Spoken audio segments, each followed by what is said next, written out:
সরস্বতী পুজোর দিন সকাল থেকে শরীর একদম খারাপ ছিল, তাই জন্য ঘরের জামা কাপড় পরেই বসেছিলাম পুজোতে, স্নান টান সেরে। আর এই হচ্ছে আমাদের প্রতিমা। করোনার পর থেকে 2-3 বছর আমিই বাড়িতে পুজো করেছিলাম, তবে এবারে কাকাই বলল যে পুরোহিত মশাইকে দিয়েই পুজো করানো হবে। আর তাছাড়াও আমার শরীর সেরকম ভালো ছিল না।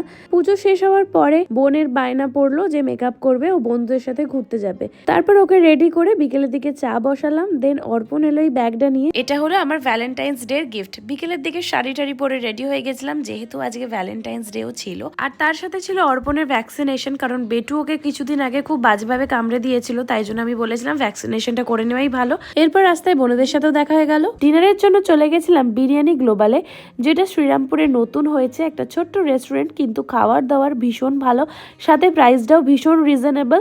আমার তো ভীষণ ভালো লেগেছে এখানে খেয়ে। আর এখানে তোমরা বিরিয়ানির অনেক রকম ভ্যারাইটি পেয়ে যাবে। তো এইভাবেই কাটলো আমার সরস্বতী পুজো। দেখা হচ্ছে নেক্সট ভিডিওতে।